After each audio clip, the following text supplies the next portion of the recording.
আসসালামু আলাইকুম ওয়া রাহমাতুল্লাহ। আলহামদুলিল্লাহি রাব্বিল আলামিন ওয়াসসালাতু ওয়াসসালামু আলা রাসূলিল আমিন, আম্মা বা'দ। আউযু বিল্লাহি মিনাশ শাইতানির রাজীম। বিসমিল্লাহির রাহমানির রাহিম। ওয়ালা তাহিনু ওয়ালা তাহজানু ওয়া আনতুমুল আ'লাউনা ইন কুনতুম মুমিনিন। সম্মানিত উলামায়ে দ্বীন, পত্র এলাকার বয়োজ্যেষ্ঠ বৈকনিষ্ঠ বাবাজিরা এবং ভাইয়েরা এবং পর্দার আড়ালে মা ও বোনেরা, আমরা এখন একটা খুব গুরুত্বপূর্ণ বিষয়ে আলোচনা করতে যাচ্ছি। সে বিষয়টা হচ্ছে বর্তমান বিশ্ব পরিস্থিতি ও ইসলাম। খুবই গুরুত্বপূর্ণ বিষয়। তো ইনশাআল্লাহ আপনাদের সামনে আমি এই বিষয়টাকে খুব সুন্দরভাবে উপস্থাপন করার চেষ্টা করব ইনশাআল্লাহ। বর্তমান বিশ্ব পরিস্থিতি আসলে সব যুগের একটা বর্তমান পরিস্থিতি ছিল। এই বর্তমান পরিস্থিতি বা বিভিন্ন যুগের যে পরিস্থিতিগুলো, বিশ্ব পরিস্থিতিগুলো বা কোনো ভূখণ্ডের পরিস্থিতিগুলো যদি আমরা দেখি, তাহলে দেখব তিনটে গ্রুপ দেখতে পাবো। একটা গ্রুপকে বলা হয় জালিম, একটা গ্রুপ হচ্ছে মাজলুম, আর থার্ড একটা গ্রুপ হচ্ছে দাঈ মুবাল্লিগ। প্রথম গ্রুপটার নাম কি? এক ধরনের লোককে আমরা পাবো যারা জালেম, অত্যাচারী, যারা বিভিন্ন ভাবে মানুষদের প্রতি জুলুম, নিপীড়ন, স্টিম রোলার চালিয়ে দেওয়া, বুলডোজার দিয়ে বাড়ি গুড়িয়ে দেওয়া, তার অর্থনীতিতে বাধা হওয়া, তার জীবনের একটা ঝুঁকি, এইভাবে মানে জালেম পক্ষ সব সময়। এটা আমরা কখনো দেখবো রাজনৈতিক ভাবে, কখনো আবার অর্থনৈতিক ভাবে। তো গোটা বিশ্বে আমরা দেখবো যে যেখানে যে পাওয়ারফুল রাজনৈতিক এবং অর্থনৈতিক ভাবে, তারা কি করছে, আপামর জনতা, বৃহত্তর একটা জনসাধারণকে তারা বিভিন্ন ভাবে জুলুম করে, তাদেরকে বিভিন্ন ভাবে শোষণ করে, তাদেরকে বিভিন্ন ভাবে বিভিন্ন জায়গা থেকে, বিভিন্ন অধিকার থেকে তারাকে বঞ্চিত করে। এই জালেমদের ভূমিকাটা হচ্ছে এরকম। অন্যদিকে মাজলুম, এরা সহ্য করে, ধৈর্য ধারণ করে, মার খায়, কখনো তাদের অর্থকে লুটপাট করে নেওয়া হয়, কখনো তাদের বাড়ি ঘরকে গুড়িয়ে দেওয়া হয়, তার কখনো জীবনের ঝুঁকি হয়, রাস্তাঘাটে বিভিন্ন জায়গায় তাকে মাথাটাকে তার ফ্র্যাকচার করে দেওয়া হয়, তাকে যেন রিগিং, ব্রিজিং এর শিকার হতে হয়, কখনো কখনো তাকে বিভিন্ন ধরনের, তাকে বিভিন্ন থ্রেটের মুখোমুখি হতে হয়। এই যে দুটো গ্রুপ, আমরা চাই না যে আমাদের নাম বা আমাদের পরিচিতি হোক আমরা জালেম, নাউজুবিল্লাহ। এটা আমরা পরিচিতি চাই না যে আমরা অত্যাচারী হই। আর আমরা এমনটাও নই যে আমরা মাজলুম থাকবো। আমরা বিভিন্ন ভাবে নিষ্পেষিত হব, বঞ্চিত হব, পদদলিত হব, ঘৃণিত হব, আমাদের কোনো মান, সম্মান, ইজ্জত থাকবে না। এটাও আমরা চাই না যে আমাদের অবস্থাটা এটা হোক, এটাও হওয়া উচিত নয়। আমরা থার্ড একটা গ্রুপ, আমরা যারা মুসলিম, মুসলিমদের এইরকম একটা ডাক হওয়া উচিত ছিল যে তারা হবে দায়ী, তারা হবে আহ্বায়ক, তারা হবে ইসলাম যে একটা ইন্নাদ-দীনা ইনদাল্লাহিল ইসলাম, আল্লাহর নিকট থেকে যে একটা মনোনীত জীবন বিধান, এই জীবন বিধানটার দিকে মানুষকে ডাকবে। তাদের ভালো ভাষা দিয়ে, তাদের বুদ্ধিমত্তা দিয়ে, তাদের চরিত্র দিয়ে এই ভালো কাজের দিকে ডাকবে। এটা তাদের কাজ। আর কি করবে? কখনো কখনো মুবাল্লিগ হবে, তাবলীগ করবে, অর্থাৎ এই দ্বীনের কাজটা মানুষদের মধ্যে পৌঁছে দিবে, মানুষদেরকে বোঝাবে, বলবে কোরআনের বার্তা কি, কোরআনের বিধান কি, ইসলামের বিধান কি, এটা মানুষদেরকে বলবে। আর কখনো তাদের ভূমিকা হবে মুসলিম, মানে সংশোধনকারী। মুসলিম উম্মার মধ্যে আমাদের পরিবারে কোনো ধরেন ভুল ভ্রান্তি করছে, কখনো হয়তো ভুলের মানে যেমন বলেন পরনিন্দা, পরচর্চা, অপবাদ দেওয়া, ঝগড়া বিবাদে সামিল হয়ে যাওয়া, জাসুসি করা বা কারো পিছনে পড়ে যাওয়া, এইভাবে খারাপ নোংরামি কাজ, যে নোংরামি কাজগুলো তারা করে ফেলে। তো এই নোংরামি কাজগুলো থেকে তাদেরকে ইসলাহ করা, তাকে সংশোধন করা, এই রকম আমাদের কাজ হয়। তাহলে বললাম, একটা গ্রুপের নাম বললাম যে তারা জালিম, তারা তাগুত, সব সময় মানুষদের প্রতি অত্যাচার করে, মানুষদেরকে বিভিন্নভাবে তাদের অধিকার থেকে বঞ্চিত করে, তারা সীমা লঙ্ঘনকারী হয়, তারা অপরদেরকে তাদের ধর্ম পালনে, তাদের সভ্যতা সংস্কৃতি পালনে তারাকে বাধা দেয়, তাদের পথের বাধা হয়ে কাঁটা হয়ে দাঁড়ায়। আর একটা শ্রেণী বললাম যে বড় একটা শ্রেণী যাদের প্রতি জুলুম নির্যাতন করা হয়, এই বাধার শিকার হয়, বিভিন্নভাবে তারা বঞ্চিত লাঞ্ছিত হয়। আমাদের পরিচিতিটা কি বললাম, যেটা আমাদের পরিচিতি হবে যে না, আমি মুমিন মুসলিম, আমি আল্লাহর প্রতি বিশ্বাস স্থাপন করেছি, আমি আল্লাহর বিধান আমার জীবনে নিয়ে এসেছি, এবং এই বিধানটা যাতে সবাই মেনে নেয় এর জন্য তাদেরকে ডাক দেওয়া, দায়ীর ভূমিকা, আহ্বায়কের ভূমিকা পালন করব। আমরা মুবাল্লিগ, ইসলামটাকে সবার কাছে পৌঁছে দেওয়ার ভূমিকা পালন করব। আর আমরা মুসলিম হব, যে আমরা সমাজ সংস্কারের কাজ, পরিবারকে সংস্কারের কাজ, আমাদের জাতিকে, আমাদের মুসলিম উম্মাহকে সংশোধনের কাজ করব। এই তিনটে কাজের একটা কাশমাকাশ গোটা বিশ্বে আপনি দেখবেন। মূলত এই দুটো বিষয়, একটা হকপন্থী, একটা অসৎপন্থী, সত্য এবং মিথ্যার একটা দ্বন্দ্ব সর্বজীবনে সর্বযুগে আমরা দেখতে পেয়েছি। যখন এই দুটো দ্বন্দ্ব হয়, অকুল জাল হক ওয়া যাহাকাল বাতিল ইন্নাল বাতিলা কানা যাহুকা, হক বা সত্য যখন আসে তখন বাতিল বা অসৎ ওখানে দাঁড়াতে পারে না, টিকতে পারে না। ইন্নাল বাতিলা কানা যাহুকা, অবশ্যই বাতিল তো ওখান থেকে সরে যাওয়ারই জিনিস। অর্থাৎ সর্বযুগে সর্বসময়ে হকের একটা বিজয়, একটা সত্যের বিজয়, একটা ন্যায়পরায়ণ একটা সুবিচারের বিজয়, এটা সব যুগে থাকে। অর্থাৎ আমি যদি আরো স্পষ্ট করে বলি, ইসলাম এবং কোরআনের বিধান এটা সব সময় বিজয়ী থাকে, সব সময় বিজয়। কখনোই কেউ কোরআনকে এবং ইসলামকে পরাজয় করতে পারে না। একদম স্টেটমেন্ট, একটা আল্লাহর পক্ষ থেকে একটা স্টেটমেন্ট, একটা চ্যালেঞ্জ। এই জন্য কোরআনের একটা কথা বলা হয়েছে, একটা নাম দেওয়া হয়েছে, কোরআন হচ্ছে একটা মুজিজা। মুজিজাটা কি? মুজিজাটা হচ্ছে এমন একটা শক্তির নাম, যেই শক্তির কাছে সমস্ত শক্তি মাথা নত করে নেয়, এটাকে বলা হয় মুজিজা। কোরআনের নাম হচ্ছে যে কোরআনের বিধানের কাছে যখন কেউ অন্য বিধান নিয়ে আসে, মনুষ্য রচিত যতগুলো বিধান আছে সেই বিধানগুলো যখন কোরআনের সামনে দাঁড়ায়, তখন কোরআনের এই আইনের সামনে মাথা নত করে নেয়। আল্লাহর নবী হযরত মুহাম্মদ সাল্লাল্লাহু আলাইহি সাল্লাম যখন সূরা কাউসারকে কাবার বুকে লিখে দিলেন, কাবার ওয়ালে, তখন লাবিদ, আন্তারা, ইমরুল কায়েসের মতো বড় বড় সাবা মুআল্লাকা, 7 জন বিখ্যাত কবি, যাদের কবিতাগুলোকে স্বর্ণে রচিত করা হতো, খোদাই করে লেখা হতো কাবার গায়ে, কাবার ওয়ালে, দেওয়ালে। অথচ তারা দেখলো যখন ইন্না আতাইনাকাল কাউসার ফসল্লি লিরাব্বিকা ওয়ানহার ইন্না শানিয়াকা হুয়াল আবতার, তখন তারা ভাবলো যে এইটা কোনো মানুষের কথা হতে পারে না, এটা কোনো মানুষের কথা হতে পারে না, এটা তো মহান স্রষ্টার কথা হতে পারে, মহান আল্লাহর কথা হতে পারে।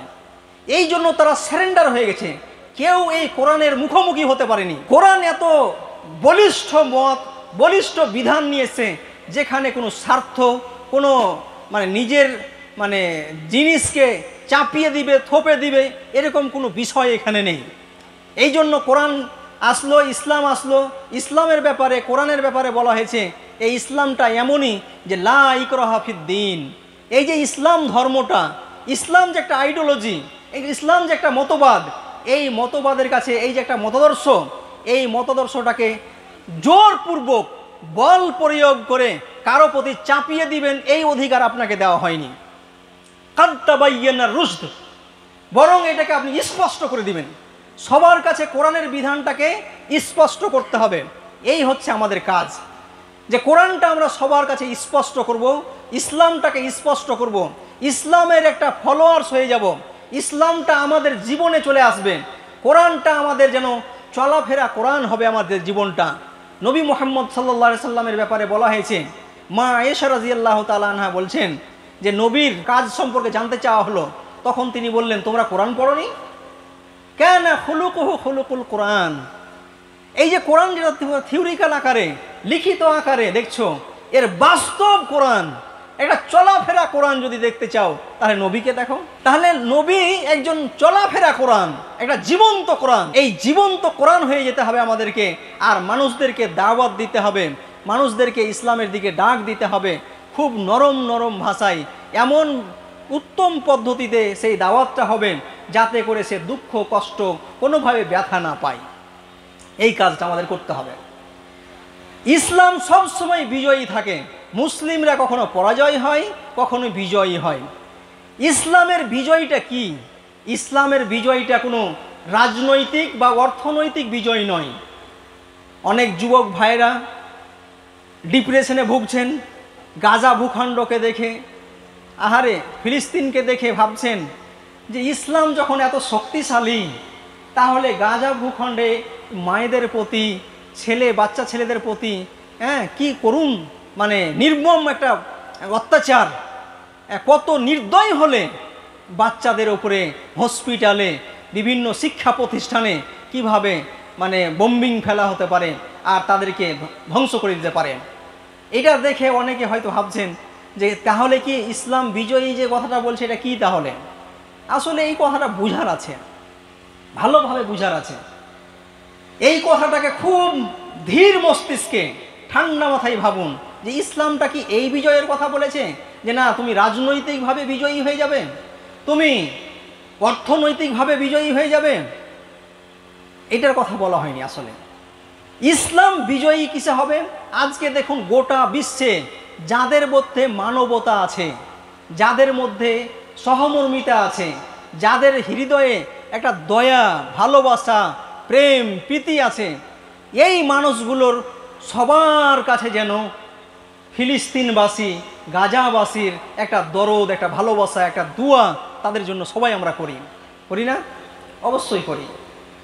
তাহলে তার পাশে আজকে ধরেন ইউরোপ, লন্ডন, এই করে গোটা বিশ্ব যদি দেখেন, ইরান বা এই যে বিশ্ব রাজনীতি, তাহলে দেখবেন জনসাধারণের কাছে কিন্তু ফিলিস্তিনের পাশে সবাই দাঁড়িয়েই গেছে। অর্থনৈতিকভাবে, রাজনৈতিকভাবে, পলিটিক্যালি বা ইকোনমিক্যালি বিজয়ী না হলেও আসলে ইসলাম বিজয়ী যে কথাটা, যে তাদের পাশে দাঁড়িয়ে গেছে সবাই। মাজলুম এমন একটা জাতি যে মাজলুমরা কখনো হারিয়ে যায় না। হারায় কি? দেখবেন যে মাজলুমেরাই বেঁচে থাকে, সাধারণ আম জনতাই বেঁচে থাকে। কিন্তু জালেম যারা ছিল, তাগুত যারা ছিল, দেখবেন একটা সময়ে তাদের অস্তিত্ব নেই। বিভিন্ন বড় বড় হিটলারের মতো ব্যক্তি, নেতানিয়াহুর মতো ব্যক্তি, তারা আসছে, তারা চলে যাবে। কিন্তু ইসলামের শাসন ব্যবস্থাও যদি দেখেন তাহলে দেখবেন সেই নবী মুহাম্মদ সাল্লাল্লাহু আলাইহি ওয়াসাল্লামের সময়, খোলাফায়ে রাশেদার সময়, আব্বাসি পিরিয়ড, উমাইয়া পিরিয়ড, সালতানাত যুগ, মোগল পিরিয়ড, সব সময়ে দেখবেন এই হিস্টোরিগুলো যদি দেখেন তাহলে দেখবেন যে কখনোই কিন্তু কারো প্রতি অত্যাচার করা হয়নি, কারো প্রতি নির্মমভাবে তাদের বাড়িগুলোকে গুড়িয়ে দেওয়া হয়নি। এই ইসলাম সব সময় বিজয়ী থাকে, অন্তরকে জয় করে। ইসলাম সব সময় অন্তরকে ডাক দেয়, অন্তরকে জয় করে। অন্তর জয় যখন হয় তখন ওই আইডিওলজিটা বা ওই মতাদর্শটা অনেক দিন লাস্টিং করে। আর জোর করে আপনি কাউকে থোপে দিবেন তাহলে হবে না। ইসলাম এত উদার যে লা ইকরাহা ফিদ্দিন কাদ তাবায়্যানা রুশদ, দিনের ব্যাপারে কোনো জোরপূর্বক নেই। অর্থাৎ এখানে হিন্দুরা তাদের মন্দির বানাবে, মুসলিমরা তারা মসজিদ বানাবে, আর ওইদিকে খ্রিস্টান, ইহুদি তারা গির্জা বানাবে। এইভাবে যত ধর্ম, জৈন ধর্ম বলেন, বৌদ্ধ ধর্ম বলেন, সবাই তার ধর্মস্থানে যাবে, ধর্ম স্থান বানাবে, তাদের জন্য সেখানে একটা ধর্মালয় হবে।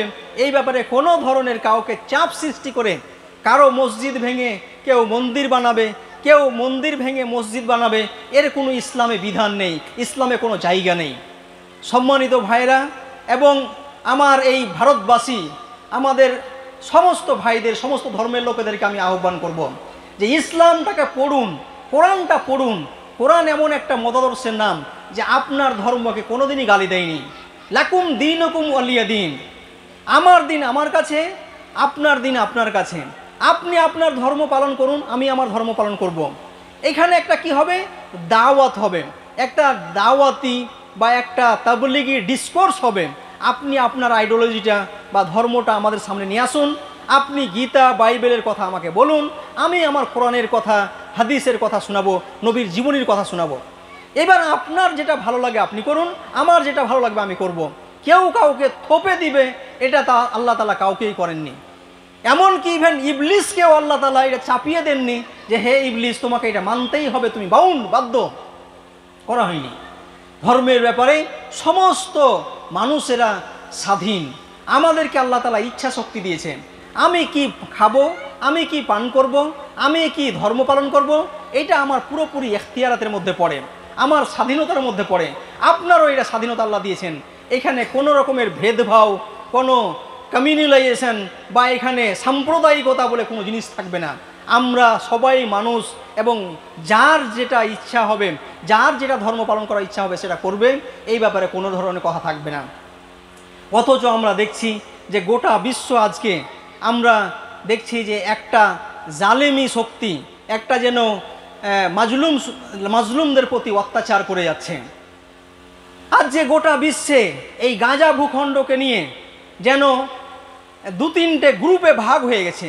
একটা এই দিকে কিছু দেশ একটা গ্রুপ, আর এই কিছু দেশ এই দিকে একটা গ্রুপ দিয়ে যেন একটা কাশমাকাশ হচ্ছে, একটা যেন হক এবং বাতিলের একটা লড়াই হচ্ছে। হক এবং বাতিল, সত্য এবং মিথ্যা, এই সত্য এবং মিথ্যার লড়াইয়ে অবশ্যই সত্য বিজয়ী হবে। আর সত্য এই জিনিসটা বিজয়ী থাকে, কখনো পরাজয় হয় না। এই কথাটা ভালোভাবে আমাদেরকে বোঝা দরকার। সত্য কখনোই পরাজয় হয় না।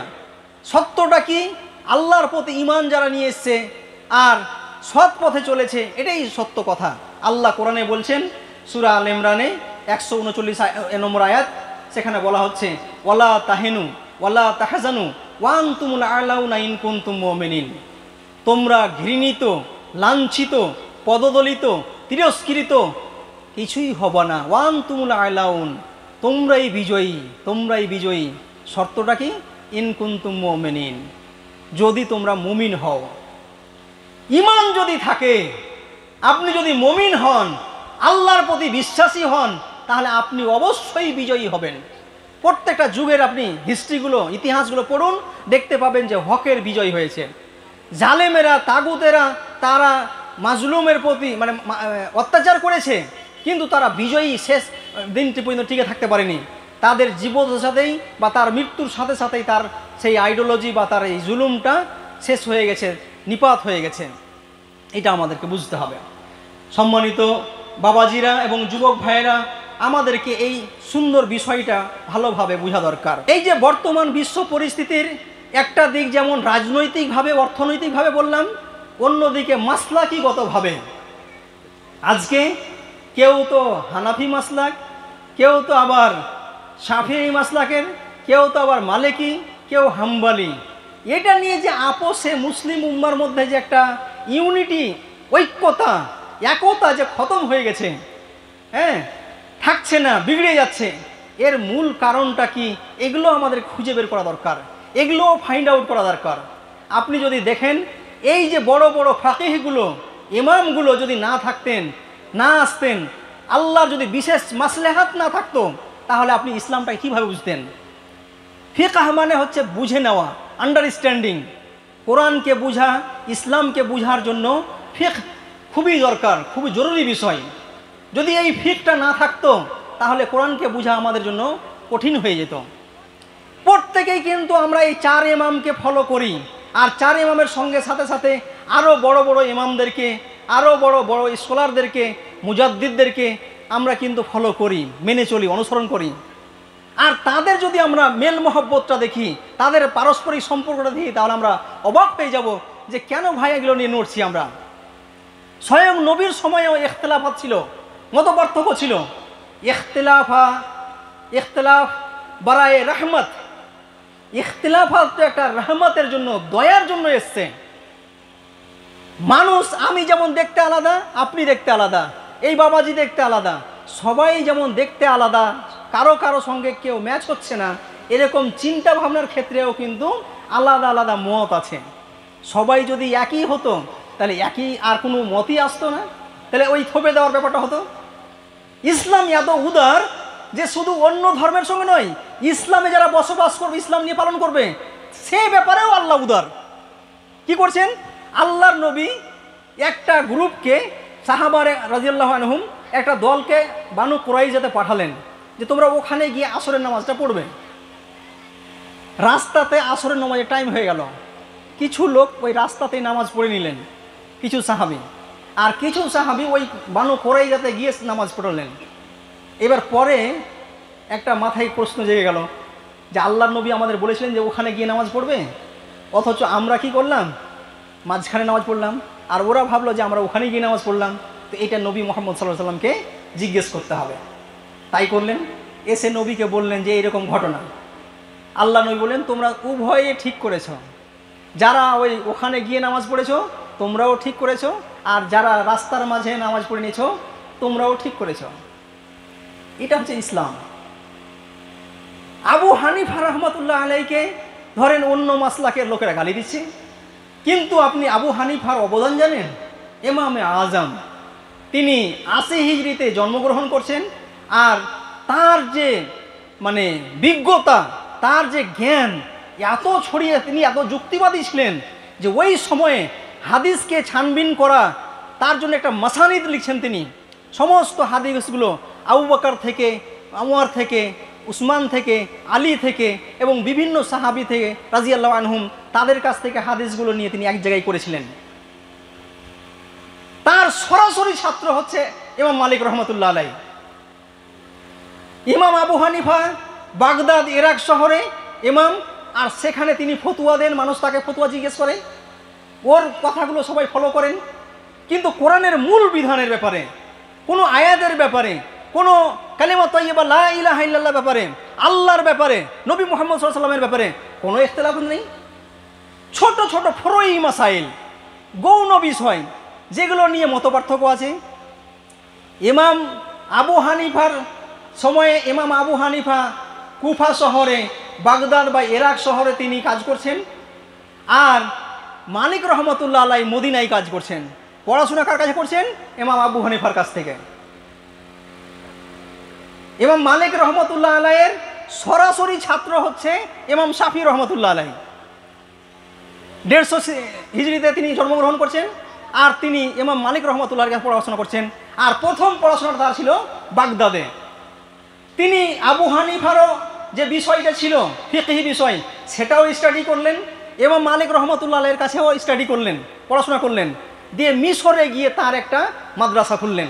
ওখানে মিশরে তখন ইমাম শাফির মাসলাক শুরু হলো।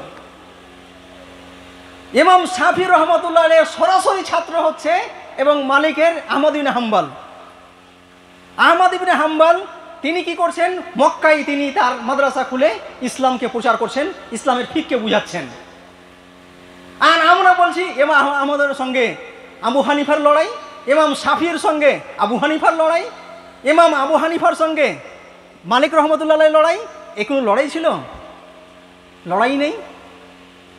ইমাম শাফি রহমতুল্লাহ আলাইহি যখন বাগদাদে যাচ্ছেন, পরে ইমাম আবু হানিফা তো মারা গেছেন, ইমাম শাফি বাগদাদে যাচ্ছেন। বাগদাদে যাওয়ার পরে সেই মাসলাকেই, অর্থাৎ হাতটাকে নিচে হাত বেঁধেই নামাজ পড়ছেন, রাফুল আদান করছেন না। তো উনার সঙ্গে যে ছাত্রগুলো ছিল তারা বলতে আরম্ভ করলো যে ইমাম শাফি রহমতুল্লাহ আলাইহি, উস্তাদ আপনি কি করছেন? আপনি তো হাত তুলেন, রাফা আদান করেন, আপনি তো বুকে হাত বানেন, কিন্তু এই বাগদাদে এসে, কুফাতে এসে আপনি হাতও উঠালেন না, পাও সাঁটালেন না, আর এই নিচে হাত বানলেন, এটা কী ব্যাপার? আর আমিনও জোরে বললেন না, কী ব্যাপার? বলছে এগুলো ফরুই মাসাইল, এটা গৌণ বিষয়। ইমামে আজম আবু হানিফা রহমতুল্লাহ আলাইহি এখানে এই যে নামাজ পড়েছিলেন ওটাও সঠিক, ওটাও হাদিস থেকে প্রমাণিত। ইমাম মালিক যেটা পড়েছেন সেটাও হাদিস থেকে প্রমাণিত, যেটা আহমদ ইবনে হাম্বল করছেন সেটাও হাদিস থেকে প্রমাণিত। অতএব আমরা একটাকে ছেড়ে দিয়ে একটার সঙ্গে দ্বন্দ্ব করছি, এটা হওয়ার কোনো অবকাশই নেই। আচ্ছা, আপনার এলাকায় যে ইমাম আছেন ওই ইমামকে মেনে আপনি চলেন, কোনো অসুবিধা নাই। তো এই মাসলাকি দ্বন্দ্বটাকেও শেষ করে দিতে হবে আমাদের। মাসলাকি দ্বন্দ্ব থাকতেই পারে না। ইসলাম এত উদার যে কোনোভাবেই কাউকে থোপে দেওয়ার নেই। তুমি বাবা বুকে হাত বাঁধছো, জোরে আমিন বলছো, বলো, এটাও হাদিস থেকে প্রমাণিত। তুমি বাবা নাভির নিচে হাত বাঁধছো, এটাও হাদিস থেকে প্রমাণিত। আর আমিন বলছো না জোরে, মানে আস্তে তো আমিন বলছো, জোরে আমিন বলছো না, এটাও হাদিস থেকে প্রমাণিত। ইমাম মালিক রহমতুল্লাহ হাত ছেড়ে নামাজ পড়েন, দাঁড়ালেন তো, দাঁড়িয়ে হাত ছেড়ে নামাজ পড়েন, বুকে বা নাভির নিচে হাত বাঁধেন না, এটাও হাদিস থেকে প্রমাণিত। সমস্যাটা কোথায়? আপনি যখন যে অবস্থায় থাকেন সেই অবস্থাটাকে পালন করুন, কোনো অসুবিধা নাই। অথচ আমাদের মধ্যে এত একটা ভেদাভেদ তৈরি হয়ে যাচ্ছে। কিছু মুসলিমেও কিছু লোক যারা কোরআন নিয়ে রিসার্চ করে না, কোরআন নিয়ে গবেষণা করে না, ইসলাম নিয়ে গবেষণা করে না, তাদের মধ্যেই এই কথাগুলো পাবেন আপনি। বিশাল লম্বা করে সুর ধরে ফতোয়া দিয়ে দিল, এ হারাম হারাম হারাম, এ নাজায়েজ নাজায়েজ নাজায়েজ। অত সহজ কথা নয়। যেটাকে আল্লাহ হারাম করেনি সেইটাকে হারাম করার আপনাকে অধিকার দিল। নাউজুবিল্লাহ। যেটাকে আল্লাহ নাজায়েজ করেনি তুমি কোথায় হে তুমি ওটাকে নাজায়েজ করার? তোমার এইটা কে পাওয়ার দিল যে আল্লাহ নাজায়েজ করেনি অথচ তুমি নাজায়েজ করছো ওটাকে? অথচ যেটা আল্লাহ হালাল করেছেন ওটাকে তুমি হারাম করে দিচ্ছ, আর হারামকে হালাল করে দিচ্ছ। এইটা তোমাকে পাওয়ার দেওয়া হয়নি, কোনো মানুষকে পাওয়ার দেওয়া হয়নি। আল্লাহ যেটাকে হালাল করেছেন সেটা হালাল, যেটাকে হারাম করেছেন হারাম। আর হালাল হারামের ফতোয়াবাজি করাটা, এগুলো করা ঠিক নয়। দেখুন ফতোয়াতে দেখবেন নামাজের সময়ে কে কোথায় হাত বাঁধলো এটা নিয়ে খুব ফতোয়া, কিন্তু সুদ খাওয়া এটা কত বড় হারাম। কোরআনে তার নিষেধাজ্ঞা আছে যে সুদ খাওয়া যাবে না, ঘুষ নেওয়া যাবে না, কোনোভাবে অন্যায়ভাবে কাউকে ঠকে দিয়ে মাল বা সম্পদ উপার্জন করা যাবে না, সমস্ত মাল আপনার কাছে কুক্ষিগত করা যাবে না। কাইলা ইয়াকুনা দুলাতাম বাইনাল আগনিয়া, আপনার কাছে যে সম্পদটা আছে এই সম্পদের বিকেন্দ্রীকরণ হতে হবে। ওয়াল্লাযীনা ফি আমওয়ালিহিম হাক্কুম মা'লুম লিস-সাইলি ওয়াল মাহরুম, তাদের মালে তাদের একটা অধিকার আছে, যারা বঞ্চিত, যারা মাহরুম, যারা ভিক্ষুক, তাদের জন্য। আপনি যে যাকাত দিচ্ছেন, আপনি যে সাদকা দিচ্ছেন, আপনি যে ফিতরা দিচ্ছেন, আপনি যে কুরবানি করছেন, এটা ভাববেন না যে এটা আমি খুব দানশীল, না, এটা ওই লোকগুলোর একটা অধিকার, এটা হক, অধিকার। আপনি যদি ওটাকে বাধা দেন আল্লাহ তাআলা আপনাকে ধরবেন, এর কারণেই হয়তো আপনাকে জাহান্নাম যেতে হতে পারে। দেখুন কত বড় উদাহরণ। আবু বকর রাদিয়াল্লাহু তাআলা আনহুর সময়ে কিছু লোক যাকাত দিতে অস্বীকার করেছিল, আপনারা জানেন এই ঘটনা। আবু বকর রাদিয়াল্লাহু তাআলা আনহু যারা যাকাত দিতে অস্বীকার করেছিল তাদের বিরুদ্ধে যুদ্ধ ঘোষণা করেছিলেন। কত বড় বিষয়। এই বিষয়গুলোকে আমাদের ঠান্ডা মাথায় ভাবতে হবে, এগুলো নিয়ে তাদাব্বুর তাফাক্কুর করতে হবে, এগুলো নিয়ে গবেষণা করতে হবে, এরকম চিন্তা ভাবনা থাকতে হবে আমাদের। এই যদি না থাকে তাহলে আমাদের সমাজ এই মাসলাকিগতভাবে একটা সমাধানের জায়গায় আসতে পারবে না। মাসলাকিগতভাবে কোনো ভেদাভেদ আমাদের রাখা উচিত নয়। আসলে ইখতিলাফাত বারায়ে রহমত, দয়ার কারণে ইখতিলাফাত। আপনি একটা মত দিলেন, আমি একটা মত দিলাম, আমাদের মৌলানা সাহেব একটা মত দিলেন, আরেকজন মতামত দিলেন। এই 5 জনের মতামত যদি পরামর্শ নেওয়া হয় তো এই 5 জনের মতামত নিলে তো একটা ভালো জিনিস উঠে আসবে না, আসবে না? আল্লাহর নবীও পরামর্শ করেছেন, ওয়া শাবিরহুম ফিল আমর ফাইজা আযামতা ফাতাওয়াক্কাল আলাল্লাহ। আল্লাহর নবীকে বলা হচ্ছে যে আল্লাহর নবী আপনি পরামর্শ করুন। নবী তার কাছে বিধান এসছে, তার কোনো পরামর্শ দরকার ছিল? অথচ নবীকে আল্লাহ বলছেন তুমি পরামর্শ করে কাজ করো। যখন তুমি পরামর্শ করার পর দৃঢ় সংকল্প হয়ে যাবে তখন তুমি আল্লাহর প্রতি ভরসা করে কাজটা শুরু করো। এই যে খন্দকের যুদ্ধ, খন্দকের যুদ্ধে সালমান ফারিসি ইনি একটাই লোক যিনি পরামর্শ দিয়েছিলেন যে এই মদিনার এই দিক দিয়ে একটা করা হোক, গর্ত করে দেওয়া হোক। খান্দাক মানে গর্ত খনন করা। আর সমস্ত ওখানে বড় বড় সাহাবী ধরেন হযরত উমর রাদিয়াল্লাহু তাআলা আনহু, হযরত আবু বকর রাদিয়াল্লাহু তাআলা আনহু, উসমান রাদিয়াল্লাহু তাআলা আনহু, আলী রাদিয়াল্লাহু তাআলা আনহু, এরকম সব বড় বড় সাহাবীরা আছেন। সালমান রাদিয়াল্লাহু তাআলা আনহু বড় সাহাবী। সালমান ফারিসির উনার মতে তিনি খন্দকের মতো বড় সিদ্ধান্ত গ্রহণ করছেন একজনের মত নিয়ে। কত বড় সিদ্ধান্ত যে যখন খুঁড়ছেন, খনন করছেন, তো এই খনন করার সময় খাবার নেই আর সময়ও নেই, তখন সবাই পেটে পাথর বেঁধেছে একটা করে। আল্লাহর নবী স্বয়ং 2টো পাথর বেঁধেছেন পেটে, যে সোজা হওয়া যাচ্ছে না বলে। কি কষ্টটা করছেন, একজনের পরামর্শ নিয়ে একটা কত বড় সিদ্ধান্ত নিচ্ছেন। তো এই পরামর্শ নিয়ে সিদ্ধান্ত নিয়ে কাজ করা, এই যে মতপার্থক্য থাকা, এটা কোনো ক্ষতিকারক বিষয় নয়। এটা তো হচ্ছে একটা রহমতের বিষয়, এটা তো একটা দয়ার বিষয়। আমরা তো একে অপরে পরিপূরক হব, কেউ আমরা একাই পরিপূরক নয়। আল্লাহ তাআলা সবাইকে একে অপরের সঙ্গে বেঁধে দিয়েছেন। আপনার পরামর্শ, আমার পরামর্শ, সবার পরামর্শ, সবার আন্ডারস্ট্যান্ডিং। ফিকহ হচ্ছে যেটা বললাম যে একটা আন্ডারস্ট্যান্ডিং। তো এই আন্ডারস্ট্যান্ডিংয়ে কি হবে, আমরা ইসলামটাকে, কোরআনটাকে বুঝতে পারবো। এইভাবে মাসলাকি যে আমাদের যে দ্বন্দ্বটা আছে ওটাকে আমাদের কাট করতে হবে, যেটা চারজন ইমামের মধ্যে আমরা দেখিনি। না ইমাম আজম আবু হানিফা রহমাতুল্লাহের মধ্যে ছিল, আর না ইমাম মালিক রহমাতুল্লাহের মধ্যে ছিল, আর না ইমাম শাফি রহমাতুল্লাহের মধ্যে ছিল, আর না ইমাম আহমদ ইবনে হাম্বলের মধ্যে ছিল। কারোর মধ্যেই ছিল না। তারা তো একে অপরের যে তাদের যে একটা ভ্রাতৃত্ববোধ, তাদের যে ভালোবাসা, তাদের যে সম্মানের একটা সম্পর্ক, মর্যাদার একটা সম্পর্ক, আপনি ইতিহাস পড়ুন, তাদের জীবনীগুলো পড়ুন, আপনি অবাক হয়ে যাবেন, অবাক হয়ে যাবেন। এগুলোকে আমাদের ওখান থেকে বেরিয়ে আসতে হবে। আমাদের পরিবারগুলো দেখবেন, পরিবারগুলোতে ছেলে মেয়ে, স্ত্রী, বউ নিয়ে সব মিলিয়ে আজকের যুগে একটা এমন নাজেহাল অবস্থা, যেন নামাজ পড়ছে না, দিনের যে কাজ করতে হবে সেটা করছে না, বাবাও হয়তো ওই কাজে নেই, ছেলে আছে তো বাবা কাজে, মানে ভালো কাজে নেই, বাবা ভালো কাজে আছে তো ছেলে ভালো কাজে নেই। এইভাবে পুরো পরিবারগুলো ভেঙে গেছে। কিন্তু অবশ্যই যারা ইসলামটাকে ফলো করে, ইসলামটাকে যারা মানে, তারা অবশ্যই কিন্তু পরিবার ভাঙেননি, পরিবারটা তারা সফলতার দিকে নিয়ে যাচ্ছেন। এখন আমি এগিয়ে আসব যে আমাদের যে বক্তব্যটা ছিল বিশ্ব পরিস্থিতি, তো আমরা গোটা মানে বিশ্বের পরিস্থিতি যদি দেখি, আর আমাদের ভারতবর্ষের পরিস্থিতি দেখি, আমাদের বাড়ি গ্রামের পরিস্থিতিগুলো দেখি, আমাদের সমাজগুলোর পরিস্থিতি দেখি, মক্তব, মসজিদ, মাদ্রাসা, এগুলোর যদি পরিস্থিতি দেখি, তো সব জায়গায় যেন একটা কিছু ঘটছে।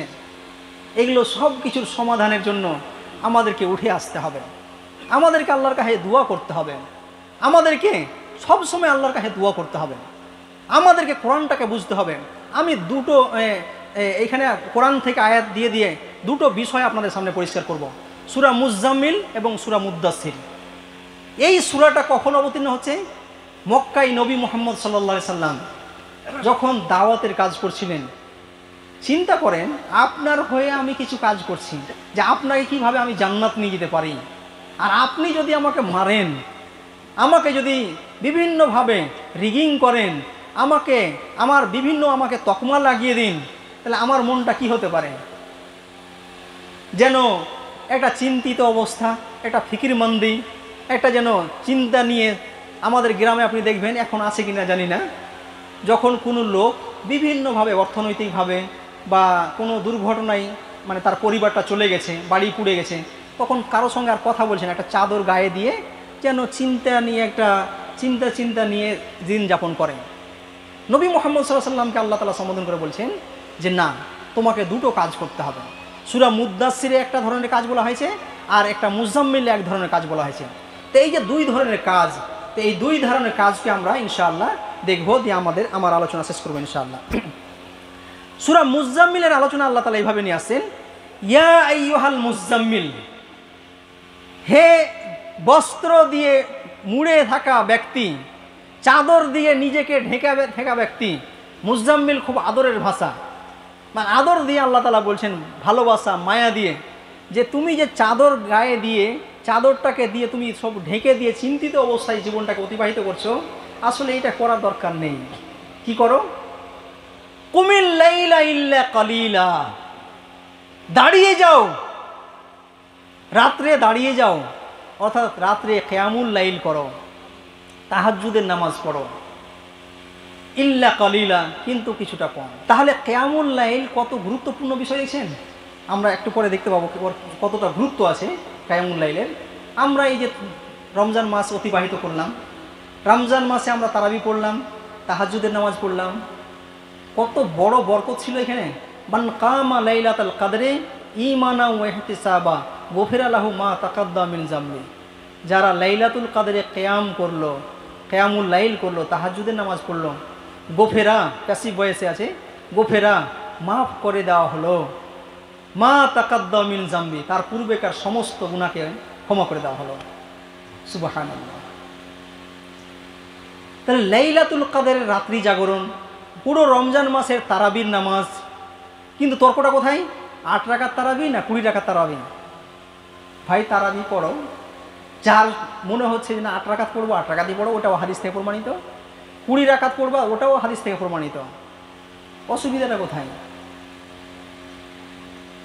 এই তারাবিটা যদি গোটা 11 মাসের তাহাজ্জুদে পরিণত হয়ে যেত, তাহলে আমরা কত বড় কাজ উপকার পেতাম। এই যে বিশ্ব পরিস্থিতি, এই সময়ে নবীকে আল্লাহ তাআলা গাইড করছেন।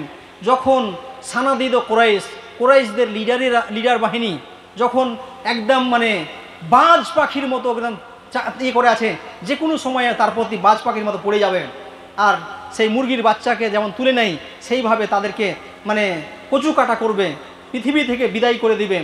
যা এক সময়ে নবীকে দেখা গেল যে মক্কা থেকে পালিয়ে হিজরত করে মদিনায় যেতে হলো, একটা পরিস্থিতি দাঁড়ালো।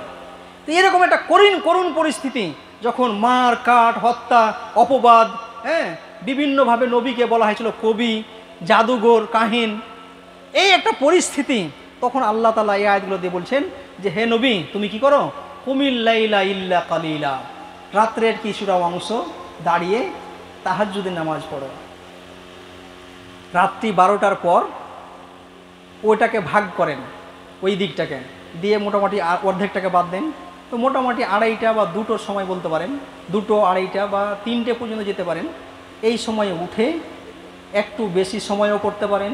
আল্লাহ বলছেন এখানে নিসফাহু আবিন কুসহু মিনহু কালিলা, নিসফাহু আবিন কুস মিনহু কালিলা, অর্ধেকটা, রাত্রের অর্ধেকটা বা অর্ধেক থেকে কিছু কম, আউজিদ আলাইহি ওয়ারাত্তিলিল কুরআনা, আউজিদ আলাইহি, অথবা অর্ধেক থেকে কিছু বেশি, রাত্রে দাঁড়িয়ে কি করুন, তাহাজ্জুদের নামাজ পড়ুন।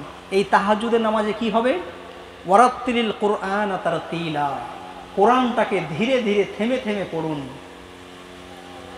এই যে কোরআন, আল কোরআন, যেটা সামনে রেখে আপনাদের সামনে আমি কথা বলছি, ওয়ারাত্তিলিল কুরআনা তারতিলা, কোরআনটাকে থেমে থেমে বুঝে বুঝে আন্ডারস্ট্যান্ড করে কোরআনটাকে পড়ুন। কোরআন শুধু আমাদের পড়া বলতে তেলাওয়াত বলে, শুধু রিডিং পড়লাম, আর এত দ্রুত রিডিং পড়লাম যে না আমি না বুঝলাম না শ্রোতারা বুঝলো, মুক্তাদি না বুঝলো আর ইমাম না বুঝলো, এটা না। কোরআনটাকে থেমে থেমে পড়তে হবে, ধীরে ধীরে পড়তে হবে। তেলাওয়াতুল কোরআন মাল ফাহম, কোরআন পড়বেন অথচ বুঝবেন না, এটা হয় না। কোরআন যেমন পড়বেন শুদ্ধ উচ্চারণ হবে, মাখরাজ সহ তাজবিদ সহ পড়বেন, সাথে সাথে কোরআনটাকে বুঝবেন, কোরআনের মানে অর্থ বুঝবেন, তার তাফসির ব্যাখ্যা বুঝবেন, আর সেটাকে সামাজিক জীবনে, পারিবারিক জীবনে, রাষ্ট্রীয় জীবনে, ব্যক্তিগত জীবনে কিভাবে কোরআনটাকে বাস্তবায়ন করা যায়, ইমপ্লিমেন্ট করা যায়, তার জন্য সর্বাত্মক প্রচেষ্টা চালাবেন। সেটা হচ্ছে তেলাওয়াতুল কোরআন। কোরআন তেলাওয়াতের মানে এরকম না যে আপনি নামাজের সময় কোরআন তেলাওয়াত করলেন আর মসজিদ থেকে পাটা বেরোলো তখনই আলাদা কথা শুরু হয়ে গেল। অথচ নামাজের যে কোরআন তেলাওয়াতের মেসেজ ছিল কি, আসসালামু আলাইকুম ওয়া রাহমাতুল্লাহ, আসসালামু আলাইকুম ওয়া রাহমাতুল্লাহ। ডান দিকে তাকিয়ে বললাম তোমাদের প্রতি শান্তি বর্ষিত হোক, বাম দিকে তাকিয়ে বললাম যে তোমাদের প্রতি শান্তি বর্ষিত হোক। কোথায় সেটা? নামাজ ছিল সোসাইটিতে, পরিবারে শান্তি নিয়ে আসার একটা মেসেজ, একটা মূর্ত প্রতীক। নামাজ যদি আমাদের পরিবারে, ব্যক্তি জীবনে, সামাজিক জীবনে, রাষ্ট্রীয় জীবনে যদি শান্তি না নিয়ে আসতে পারে, তাহলে ওই নামাজের গুরুত্বটা কি সেটা নিয়ে ভাবা দরকার, যে আমাদের নামাজটা হচ্ছে কিনা। কোরআনটাকে বেশি বেশি করে পড়ার জন্য রাত্রের সময়ে আমাদেরকে কোরআনটা তিলাওয়াত করতে হবে। কেন? ইন্না সানুলকি আলাইকা কাওলান সাকিলা, আমি অবশ্যই তোমার প্রতি একটা দায়িত্ব দিতে চলেছি, একটা গুরুত্বপূর্ণ দায়িত্ব আমি দিব।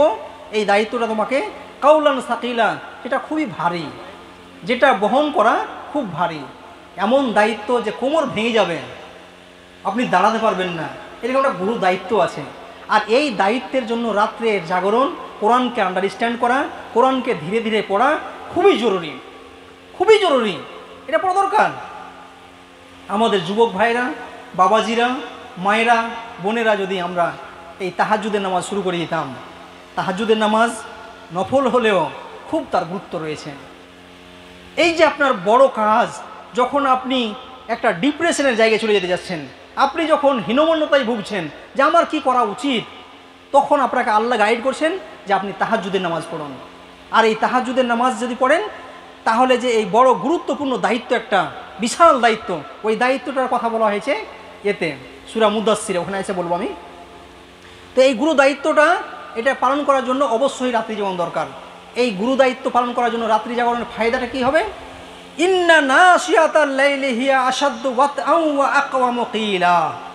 ইন্না নাশিয়াতাল লাইল, অবশ্যই রাত্রের জাগরণ, হিয়া আশাদ্দু ওয়াতআন ওয়া আকওয়ামু কিলা, এটা দিল জামিঈ, একটা মানে কোনো কাজে দৃঢ় সংকল্প হওয়া, কোনো কাজে একটা পুরোপুরি জমে যাওয়ার জন্য এটা খুবই জরুরি। আপনার মিশন ভিশন, আপনার লক্ষ্য উদ্দেশ্য, আপনার কিছু কাজ করার জন্য রাত্রি জাগরণটা খুবই দরকার। যদি কেউ রাত জাগেন, তাহলে রাত্রের এই, যদি রাত জাগেন বলতে কিয়ামুল লাইল করেন, তাহাজ্জুদের নামাজ পড়েন, তাহলে আপনার টার্গেট, আপনার মিশন ভিশন, আপনার যে কাজ, আপনার যে লক্ষ্য উদ্দেশ্য, আপনি যে কাজটা আঞ্জাম দিতে চান, সেই কাজটাতে আপনি জমে যেতে পারবেন, জমে যেতে পারবেন। ওয়াতআন ওয়া আকওয়ামু কিলা, আর এটাই তো আপনার এই কাজটাকে সঠিক করে দিবে, এটা গাইড করবে। সুকুনে কালব, একটা অন্তরে প্রশান্তি পাওয়া যায়। আজকে ছেলেরা, যুবক ভাইরা ডিপ্রেশনের শিকার হয়ে গিয়ে কোথায় কোথায় যেন শান্তি খুঁজছে। আল্লাহ বলছেন, শান্তি খুঁজতে চাও, তোমার অন্তরে প্রশান্তি চাও, চলে এসো এখানে, রাত্রে জেগো, আর রাত্রে জেগে জেগে এই কোরআনটাকে পড়ো, তাহাজ্জুদের নামাজ পড়ো, তাহলে তোমার অন্তরে একটা প্রশান্তি পাবে, সুকুনে কালব হবে। দেখেন, এগুলো হচ্ছে ওয়ে, কাজগুলো বলছি আমি, যেটা নবীকে আল্লাহ তাআলা স্বয়ং বলেছেন, এই কাজটা আমাদের জন্য প্রযোজ্য। তো আমাদের এটা করতে হবে। ইন্না লাকা ফিন্নাহারে সাবহান তাবিলা, ইন্না লাকা ফিন্নাহারি, অবশ্যই তোমার জন্য দিনের সময়ে কি থাকে? চরম ব্যস্ততা থাকে, চরম ব্যস্ততা। দিনে আপনার বিভিন্ন কাজ কারবার নিয়ে আমি মেতে থাকেন। তাহলে আল্লাহর সঙ্গে যে দিদার হবে, আল্লাহর সঙ্গে কথোপকথন হবে, আল্লাহর সঙ্গে একটা কনভারসেশন হবে, এই কনভারসেশনের জন্য একটা সময় দরকার। এই সময়টা হচ্ছে তাহাজ্জুদের সময়, একটা নিরিবিলি সময়। আল্লাহ আরও এটা ব্যাখ্যা করছেন, ওয়াজকুর ইসমা রব্বিকা ওয়া তাবাত্তাল ইলাইহি তাবতিলা। এই রাত্রি জাগরণে কি হবে? ওয়াজকুর ইসমা রব্বিকা, তোমার রবকে বেশি বেশি করে স্মরণ করো। ওয়াজকুর, জিক্রুল্লাহ, আল্লাহর স্মরণ, আল্লাহর স্মরণ। আল্লাহকে আপনি এই রক্ত মাংসের চোখ দিয়ে দেখতে পাবেন না, জ্ঞান চক্ষু দিয়ে আল্লাহকে দেখুন। আল্লাহকে ওই আল্লাহর সঙ্গে এই রক্ত মাংসের কান দিয়ে নয়, অন্তরের যে কান, অন্তরের যে চোখ, ওখান দিয়ে আপনি শুনুন আর তাকে বুঝুন, আর তার সঙ্গে একটা সম্পর্কে গাঢ় করুন, তাআল্লুক বিল্লাহ করুন, সবসময় তাকে জিকির করুন, মানে তার বিধানগুলোকে মেনে চলার জন্য বারবার চিন্তা ভাবনা করুন। আল্লাহর যে গুণাবলীগুলো আছে, আল্লাহর যে 99টা নাম আছে, এই 99টা নামের আন্ডারস্ট্যান্ডিং করুন যে আল্লাহ রহমান, সত্তার, গফফার, রহিম, জব্বার, কাহার, ওয়াদুদ, রাফা, করিম, এই যে নামগুলো, এগুলো এক একটা নাম হচ্ছে আল্লাহর পরিচয় বহন করে। এই নামগুলোর মানে যদি বুঝে যেতেন, তাহলে আপনার ইমানটা পরিপক্ক হয়ে যেত। ইমানকে যদি মজবুত করতে চান, তাহলে আল্লাহর নামগুলোকে পড়ুন, রিড করুন। প্রত্যেকটা নামের অর্থ যদি বুঝতে পারতেন, তাহলে আপনার ইমানটা তারতাজা হয়ে যেত, একটা জীবন্ত ইমান হতো। আমাদের ইমানগুলো কেমন, যে না, ইমানগুলো মরে গেছে, এই ইমানে কাজ হচ্ছে না, ভাবছি বারবার যে এটা হচ্ছে না কেন, এটা হচ্ছে না কেন, কিন্তু একবারও আমার ইমানের যে কোয়ালিটি, ইমানের যে মান, সেই দিকে আমরা তাকাচ্ছি না। ওই দিকে আমাদেরকে তাকানো দরকার।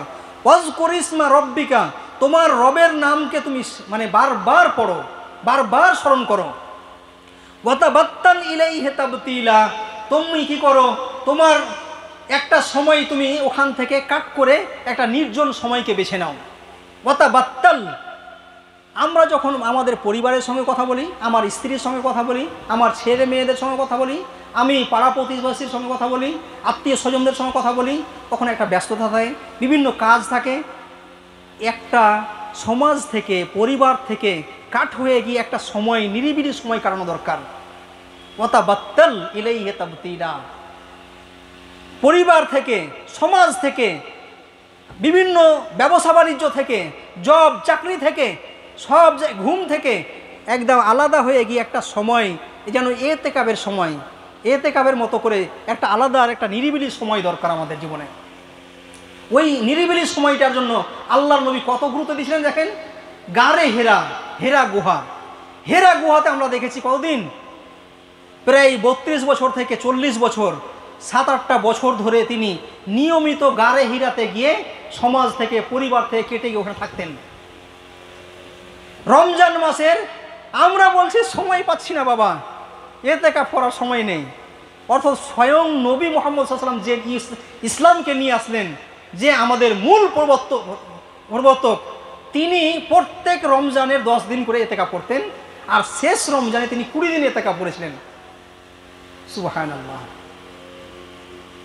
সমাজ থেকে আমাদের এই এতেকাফের ধারণাই, হেরা গুহাতে থাকার ধারণাই, আমাদের প্রত্যেক দিনের একটা সময়, তাহাজ্জুদের সময়টা হবে আমাদের সব জায়গাতে কাট করে গিয়ে একটা নিরিবিলি সময়, একটা নিরিবিলি সময়, নির্জন জায়গাতে, যে কেউ ডিস্টার্ব করে না, না আমি বাবা মাকে মনে করি, আর না আমার মেয়ে স্ত্রী, আর না আত্মীয় স্বজন, আর না আমার চাকরি বাকরি, না ব্যবসা বিজনেস, সবকে পাশে রেখে দিয়ে কাট করে হালাল হারাম, মানে হারাম তো আপনি বর্জন করেছেনই, হালালগুলো পুরো আলাদা করে রেখে দিয়ে আপনি আল্লাহর সঙ্গে একটা দিদার করছেন, আল্লাহর জিকিরে মগ্ন হয়েছেন, আল্লাহকে স্মরণ করছেন। এরকম একটা সময় দরকার যেখানে কোরআন তেলাওয়াত হবে, তাহাজ্জুদের নামাজ হবে, দুয়া হবে, এরকম একটা বিষয় খুব দরকার। এই বিশ্ব পরিস্থিতি, এই পরিস্থিতি থেকে উত্তরণের উপায় দেখুন, এখান থেকে কিভাবে উত্তরণের উপায় হবে, এর জন্য আমাদেরকে তাহাজ্জুদের নামাজ পড়তে হবে। রব্বুল মাশরিকি ওয়াল মাগরিবি লা ইলাহা ইল্লাহু ফাত্তাখিযহু ওয়াকিলা। তিনি এই যে রব, যার আমাদের জিকির করতে আল্লাহ বললেন, সেই রবটা কত দূরের? পশ্চিম আর এই পূর্ব, যেখানে সূর্য উঠে আর যেখানে সূর্য ডুবে, সূর্যোদয়ের জায়গা আর সূর্যাস্তের জায়গা, দুটো জায়গা, মানে টোটালটাই এটা। এর মানে হচ্ছে সব কিছুর যিনি রব, তিনি আকাশের রব, তিনি সূর্য নক্ষত্রের রব, তিনি তারকার রব, তিনি বিভিন্ন গ্যালাক্সিগুলো, বিভিন্ন যে আরও আল্লাহর গ্রহ উপগ্রহগুলো আছে তারও রব, গাছপালা, যতগুলো কায়নাতে আমরা দেখব এই গাছপালা রয়েছে, যত পশু পক্ষী রয়েছে, সমুদ্রে যত জীবজন্তু রয়েছে, মানুষ সহ সব কিছুর তিনি রব, প্রতিপালক। রব পূর্বেরও রব, পশ্চিমের রব, পূর্বেরও রব। এই রবের কি করো? রব্বুল মাশরিক ওয়াল মাগরিব লা ইলাহা ইল্লাহু, তিনি একক, তিনি একমাত্র আমাদের মাবুদ, তিনি আমাদের একমাত্র সার্বভৌম ক্ষমতার অধিকারী, তিনি একমাত্র সভারেন্টি পাওয়ারের অধিকারী, তিনি ছাড়া আর কেউ নেই। তো আল্লাহ যার সঙ্গে আছে, যিনি সব কিছুরই রব, তো তাকে ছাড়া অন্য কাউকে উকিল বানানো ঠিক হবে? তো আল্লাহ বলছেন ফাত্তাখিযহু ওয়াকিলা, অতএব তুমি আল্লাহকে কি করো? তাকে ওয়াকিল, মানে উকিল বানিয়ে নাও। উকিল মানে অ্যাডভোকেটকে আমরা কি করি? এই যে বিচার, মানে ধরেন আইনে লড়তে হবে কোনো বিষয়ে, আপনার জমি নিয়ে সমস্যা, আপনার হয়তো পারিবারিক কিছু সমস্যা আছে, আপনি লয়ারের কাছে গেলেন, অ্যাডভোকেটকে বললেন, বলে দেওয়ার পরে ওর ওপরে সঁপে দিলেন আপনি কাজটা। এবার অ্যাডভোকেট পুরো বিচার, মানে কেস লড়বেন, আপনার ওখানে আর কাজ থাকে না, থাকে কি? আল্লাহ হচ্ছেন অ্যাডভোকেট, উকিল, তিনি তত্ত্বাবধায়ক, তিনি কারে সাজ, আপনার সমস্ত কাজের তিনি মালিক, তিনি উকিল, তিনি অ্যাডভোকেট। এটা আমাদের করতে হবে যে আল্লাহ যার অ্যাডভোকেট হবে, সে আবার কাউকে ভয় করে নাকি? মৃত্যুর ভয় থাকতে পারে? টাকা, জমি, জায়গা, ছেলে মেয়ে, অর্থ, এগুলোর আর ভয় থাকবে? থাকবেই না। কেন? আল্লাহ তো আমার অ্যাডভোকেট, আল্লাহ তো আমার উকিল, আল্লাহ তো আমার তত্ত্বাবধায়ক, আল্লাহকে তো আমি সব কিছু সঁপে দিয়েছি, সব সঁপে দিয়েছি, যিনি পূর্ব পশ্চিম সব কিছুর তিনি রব। সেই রবকে যখন আমি সঁপে দিলাম, তাহলে আমার আর কোনো ভয় নেই। ভয়, মুমিন কোনোদিন ভয় করে? ভয় করাটা তো শিরক, শিরক না? ভয় করা শিরক না? শিরক না? জীবন মৃত্যুর মালিককে, আর আমি যদি মনে করি যে না, আমার মৃত্যুর মালিকটা এই এলাকার ডন যে আছে, মস্তান যে আছে, ওকে যদি ভয় করেন, আল্লাহ যদি ওর হাতে মৃত্যু লিখে রাখে, তো ওর হাতে মৃত্যু হবে নাকি? আর যদি ওর হাতে লিখা না থাকে, তো ও চরমভাবে সর্বাত্মকভাবে চেষ্টা করলেও কিন্তু আর ওর হাতে মৃত্যু হবে না। কত লোককে দেখেছি আমরা ফাঁসির মঞ্চে উঠালো, ওর মৃত্যু ওখানে হয়নি, লিখেনি তো, মৃত্যু হয়নি। তো এই যে বিষয়টা, আল্লাহকে উকিল মনে করা, আল্লাহকে অ্যাডভোকেট মনে করা, আল্লাহকে সঁপে দেওয়ার কাজটা আমাদেরকে করতে হবে। তারপরে শেষ যে 10 নম্বর আয়াতটা আল্লাহ বলছেন, ওয়াসবির আলা মা ইয়াকুলুন, আর আপনি ধৈর্য ধারণ করুন, আলা মা ইয়াকুলুন, যা আপনার ব্যাপারে তারা বলছে। আপনার ব্যাপারে আপনাকে টর্চারিং করছে, আপনার বাড়ি গুড়িয়ে দিচ্ছে, আপনার জীবনের ঝুঁকি হচ্ছে, আপনাকে দেশ তাড়া করতে পারে, সব কিছুর ব্যাপারে আপনি কি করুন? ধৈর্য ধারণ করুন।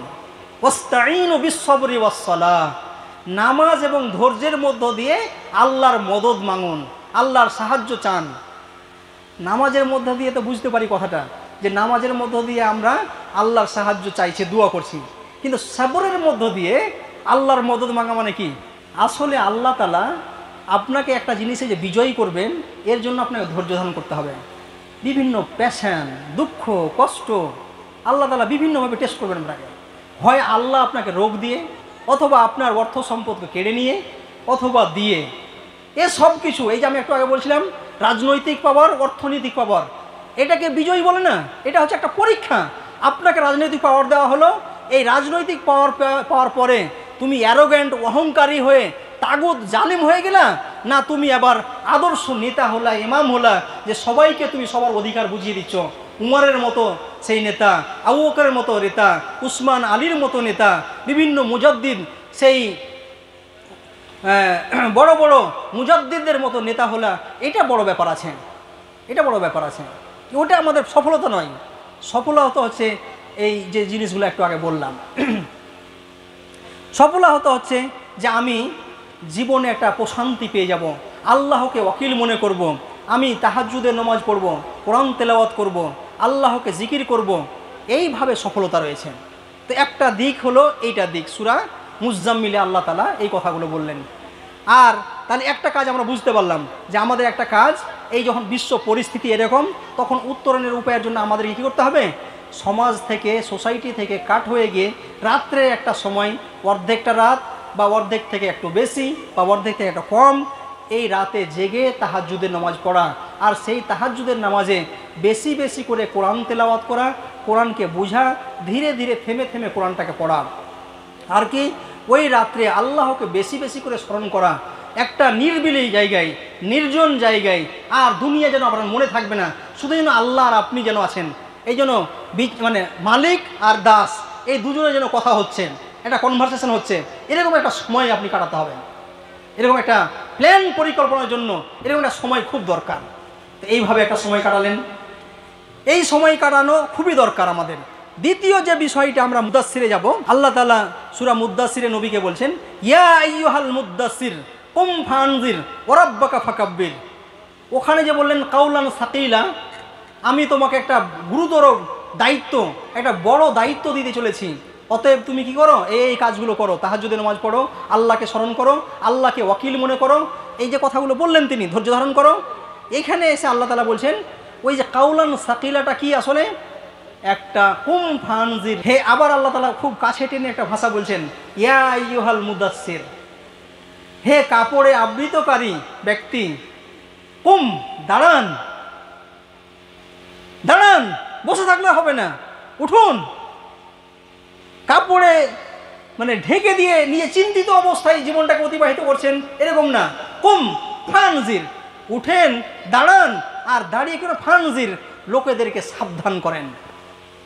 ইনজার, লোকেদেরকে সাবধান করা ছোট কথা? লোকেদেরকে সাবধান করা মানে কি? এখানে একটা মদের ভাট্টি আছে, আপনি গিয়ে বলবেন এই মদ খাবা না, একজনকে বলবেন এই তুমি ব্যবসায় কম করছো, ধোকা দিচ্ছ, এটা দিবা না। আমর বিল মারুফ ওয়া নাহি আনিল মুনকার, এই যে বড় গুরু দায়িত্ব, যে কাউ মানে ভালোর নির্দেশ দিবেন আর অন্যায় কাজ থেকে বারণ করবেন, এটা বিশাল বড় কাজ। এটা এমন একটা শক্তি যে প্রত্যেকটা নবী নাজির ছিলেন, প্রত্যেকটা নবী নাজির ছিলেন। এখানে আল্লাহর নবীকে এখানে ফানজির একটা অর্ডার বলছেন, যে তুমি লোকেদেরকে সাবধান করো, ভালোর দিকে নির্দেশ দাও আর অন্যায় কাজ থেকে বারণ করো, এটা বললেন। অন্য জায়গায় নূহ আলাইহিস সালাম বলছেন, ইন্নী নাজিরুম মুবিন, আমি প্রকাশ্য একটা সতর্কবাণী দাতা, আমি সতর্ককারী, প্রকাশ্য সতর্ককারী। তাহলে প্রকাশ্য সতর্ককারী মানে আপনার সামনে কেউ অন্যায় করবে অথচ আপনি নীরব থাকবেন, এটা হতে পারে না। সমস্ত অন্যায়ের বিরুদ্ধে রুখে দাঁড়াবেন আর ভালো কাজের দিকে নির্দেশ দিবেন। এই যে একটা বড় শক্তি, ওই শক্তির যোগানটা কোথায় পাবেন?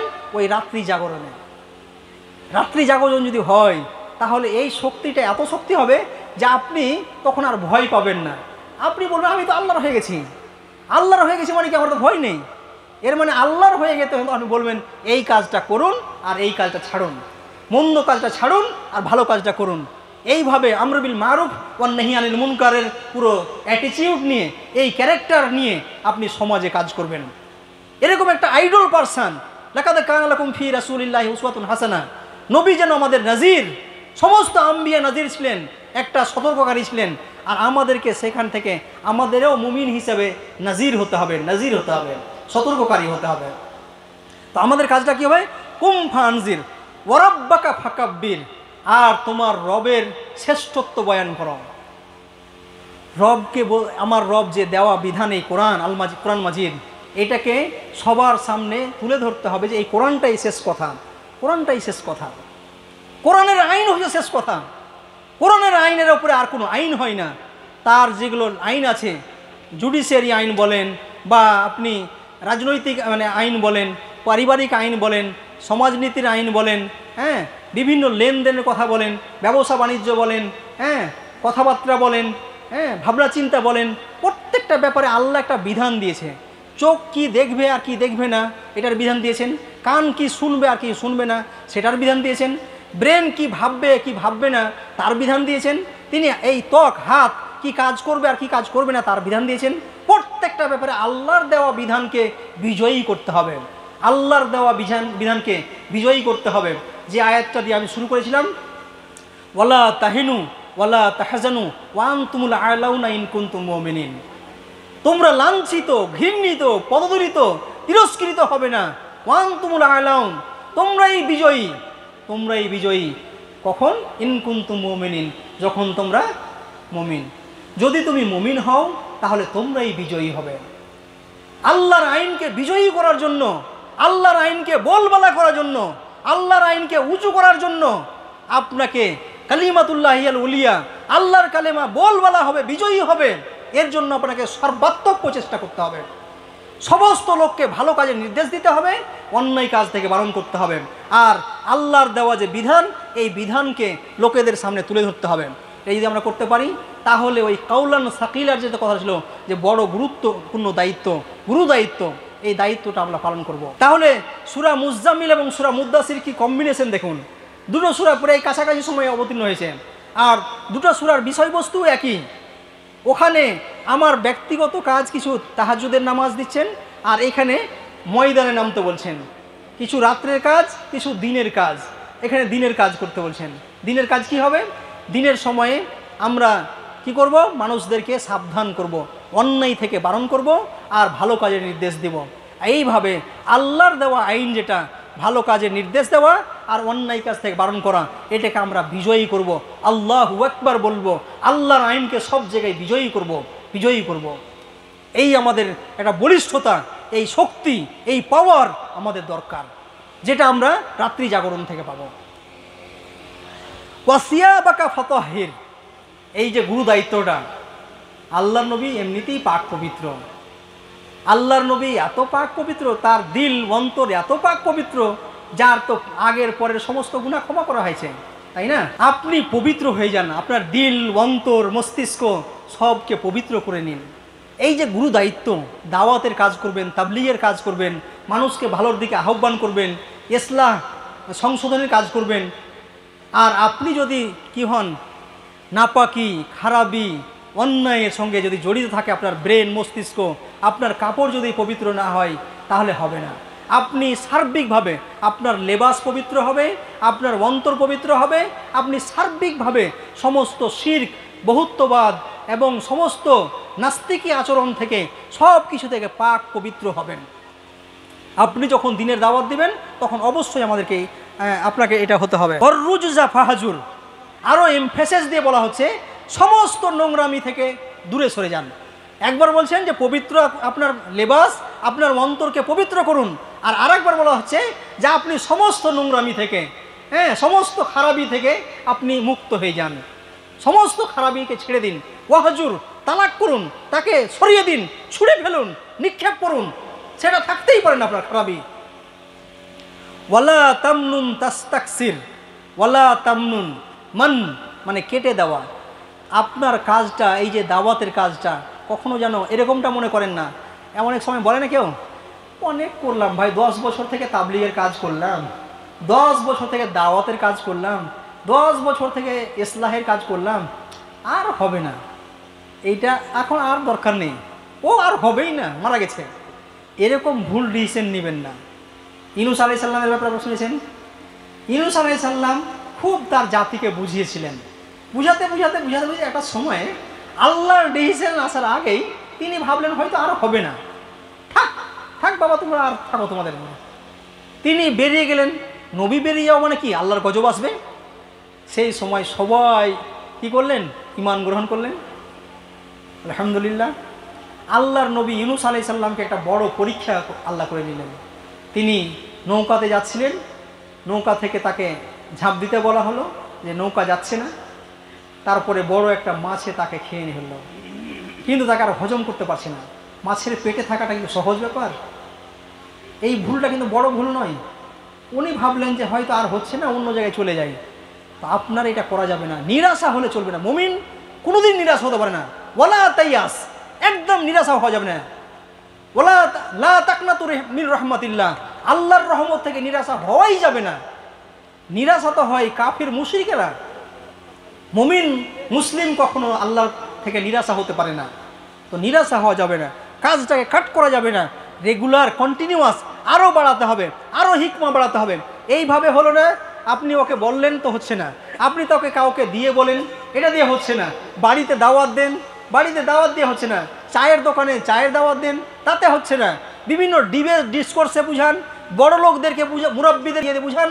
এইভাবে বিভিন্ন ওয়ে, হিকমা বলা হয় বিভিন্ন ওয়েকে, বিভিন্ন ওয়ে দিয়ে তাকে ডাকুন আর বুঝান। এরকম একটা কাজ হতে হবে, আর এটা বাড়তেই থাকবে, কখনো এই কাজটা কাট হবে না। এই কাজে থেমে গেলে হবে না।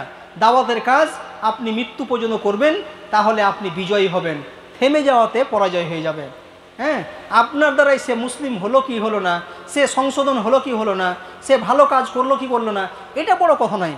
বড় কথা হচ্ছে যে আপনি ভালো কাজটা বলে দিচ্ছেন। লাস্তা আলাইহিম বিমুসাইতির ফাযাক্কির, আল্লাহ নবীকে আল্লাহ বলছেন আপনি তো খালি শুধু ওদেরকে স্মরণ করিয়ে দেওয়ার ব্যাপার, আপনি স্মরণ করান, বারবার স্মরণ করান। আপনাকে আমি দরগা করে পাঠাইনি যে জোরপূর্বক আপনি তাকে ইসলামে দীক্ষিত করবেন, এটা নয়। আপনারও দায়িত্ব নয়, আমারও দায়িত্ব নয়, কিন্তু বলার দায়িত্ব। একটা বাক স্বাধীনতা একটা মৌলিক ফান্ডামেন্টাল মানে স্বাধীনতার মধ্যে পড়ে, মৌলিক মানে স্বাধীনতার মধ্যে পড়ে। সবাই তার মত, সবাই তার বক্তব্য বলতে পারে, এখানে কোনো বাধা হওয়া উচিত নয়। ওয়ালি রব্বিকা ফাসবির, ওখানে সূরা মুজাম্মিলে ওয়াসবির আলা মা ইয়াকুলুনা, এইভাবে তিনি আয়াতটাকে শেষ করলেন যে 10 নম্বর আয়াতে। আর এইখানে বলছেন ওয়াসবির মানে ওয়ালি রব্বিকা ফাসবির, তোমার রবের জন্য তুমি ধৈর্য ধারণ করো। ব্যাপারটা খুব বুঝার আছে যে আল্লাহর জন্য আমাকে, আমার রবের জন্য আমাকে ধৈর্য ধারণ করতে বলা হচ্ছে। আপনি ভালো কাজ করছেন, হ্যাঁ, আপনি ইমানদার, আপনি আমালে সলেহ নেক কাজ করছেন, ওয়াতাওয়াসাউ বিল হক, সূরা আমরা আসরে দেখেছিলাম। ইমানদার, আপনি ভালো কাজ করছেন এবং সত্যর দিকে আহ্বান করছেন। তারপরে বলছেন আপনি ধৈর্য ধারণ করুন, ধৈর্যের জন্য মানুষকে উপদেশ দিন।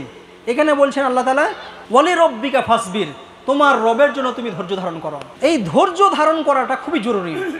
কেউ যখন, আপনি যখন বা আমি যখন দাওয়াতের কাজ করছি, তাবলীগের কাজ করছি, মানুষকে ভালোর দিকে আহ্বান করছি, অন্যায় কাজ থেকে বারণ করছি, তখন ধৈর্যর বিধানটা চলেই আসে। তখন আপনাকে ছেড়ে দিবে না।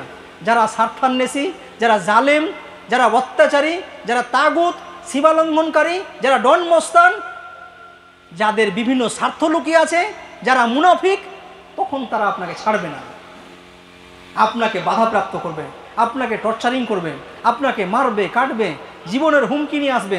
তখন আপনি ভেঙে পড়লে হবে না, আপনি হবেন বীর, আপনি হবেন সবরের একটা প্রতীক, সবরের ধৈর্যের একটা মূর্ত প্রতীক। তাহলে দেখুন দুটো সূরাতে আমরা দুটো ডাইমেনশন, দুটো দিক পেলাম। একটা সূরা যেটা সূরা মুজাম্মিল, ওখানে পেলাম যে আমাদের একটা সময় কি করতে হবে, তাহাজ্জুদের নামাজ দিয়ে আমাদের অতিবাহিত করতে হবে। তাহাজ্জুদের নামাজে কি হবে, বেশি বেশি কোরআন তেলাওয়াত হবে। কোরআন তেলাওয়াত দিয়ে ইসলামটাকে আন্ডারস্ট্যান্ডিং করা যাবে, বোঝা যাবে। হ্যাঁ, আর তারপরে হবে কি, ওই রাত্রির জাগরণটা একটা দিল জামি, একটা সুকুনে কালব, একটা মিশন ভিশনের জন্য জমে যাওয়া, তাতে দৃঢ় সংকল্প হওয়াতে সহযোগিতা করবে। কেন? একটা বড় গুরু দায়িত্ব আল্লাহ তাআলা আমাদেরকে দিয়েছেন। এই গুরু দায়িত্বটা আমাদের পালন করতে হবে। গুরু দায়িত্বটা কি? দাওয়াত তাবলীগের কাজ, ইসলামের দিকে মানুষদেরকে আহ্বান। হ্যাঁ, এই কাজটা গুরু দায়িত্ব। তাহলে ওখানে ওই তাহাজ্জুদের বিষয়টাকে বেশি ফোকাস করলেন, আর সেইভাবে আল্লাহর সঙ্গে জিকির হবে, সম্পর্ক গড়ে উঠবে। হ্যাঁ, আল্লাহকে ওয়াকিল মনে করবেন আর ধৈর্য ধারণ করবেন। ওটা এইভাবে ডেভেলপ হচ্ছিল। আর এই দিকে সূরা মুদাসসিরে আল্লাহ বললেন যে আপনি এবার সোসাইটিতে আসুন, সোসাইটির লোককে দাওয়াত দিন, তাবলীগ করুন, হ্যাঁ, তাদেরকে বুঝান, ভালোর দিকে আহ্বান করুন। আর শেষে আবার বলছেন গিয়ে যে তাতে কিছু মানে পরামর্শ দিলেন আল্লাহ তাআলা যে আপনার অন্তরকে পবিত্র করুন, আপনার জামাকে পবিত্র করুন। তারপরে আপনি খারাপ অন্যায় থেকে, শিরক থেকে, মুনাফিকি থেকে, খারাপ থেকে আপনি দূরে সরেন। হ্যাঁ, মানে এটা থেকে নবীকে বলে আসলে আমাদেরকে সবাইকে শিক্ষা দিতেছেন। এবং এই কাজটা ওয়ালা তামনুন তাস্তাকসির, এটা রেগুলার করতে থাকুন, এটা কাট হবে না। তারপরে বললেন যে ওয়ালি রব্বিকা ফাসবির, শেষে যে আপনার রবের জন্য ধৈর্য ধারণ করুন। তাহলে ধৈর্যটা হচ্ছে আমাদের বিশাল বড় জিনিস। রাত্রি জাগরণ হলেও আপনাকে ধৈর্যের ব্যাপারটা নিয়ে আসলেন আল্লাহ, আর এই দিকে মাঠে ময়দানে যখন থাকবেন তখনও ধৈর্যের ব্যাপারটা আসছে। তাহলে ধৈর্য ছাড়া ইসলাম বলবালা হতে পারে না, ইসলাম বিজয়ী হতে পারে না, দাওয়াত তাবলীগের কাজ হতে পারে না, ইসলামের দিকে আহ্বানের কাজ হতে পারে না, মীমাংসার কাজ হতে পারে না। এই জন্য ধৈর্য খুব বড় জিনিস। তাহলে আমার এই যে বিশ্ব পরিস্থিতি নিয়ে যেটা আলোচনা করছিলাম, যে আজকে বর্তমান বিশ্ব পরিস্থিতি ও ইসলাম কি সমাধান পেশ করছে দেখুন, যে আমাদেরকে সব যুগে ইসলাম কোরআন বিজয়ী থাকে। আর এটা মানতে গিয়ে মুসলিমরা যখন কোরআন এবং ইসলামকে ছেড়ে দেয় তখন তারা পরাজয় হয়, যখন সেটা আঁকড়ে ধরে থাকে তখন বিজয়ী হয়। তো এই জন্য আমাদেরকে লাগাতারভাবে এটা চেষ্টা করতে হবে, দুটো ধরনের কাজ করতে হবে। এক, রাত্রের জাগরণ হতে হবে, কিয়ামুল লাইল তাহাজ্জুদ হতে হবে। আর অন্যদিকে দিনের সময়ে মানুষদেরকে ভালো কাজের দাওয়াত দিতে হবে, ভালো কাজের দিকে আহ্বান করতে হবে। এই দুটো কাজে যেগুলো বালা মুসিবত আছে, যেগুলো কষ্ট আছে, সেই কষ্টটাকে বরণ করে, সেটাকে সহ্য করে আমাদেরকে এগিয়ে যেতে হবে। এই কাজ যদি করতে পারি, ইনশাআল্লাহ আমাদের এই সমাজ, এই আমাদের রাষ্ট্র, আমাদের এই বিশ্ব পরিস্থিতি একটা শান্ত পরিস্থিতি হবে, সেখানে একটা শান্তি আসবে। তো এই যে বিশ্ব পরিস্থিতি, এই বিশ্ব পরিস্থিতি ঠান্ডা হওয়ার জন্য আমাদের এটা দরকার। আসসালামু আলাইকুম ওয়া রাহমাতুল্লাহ।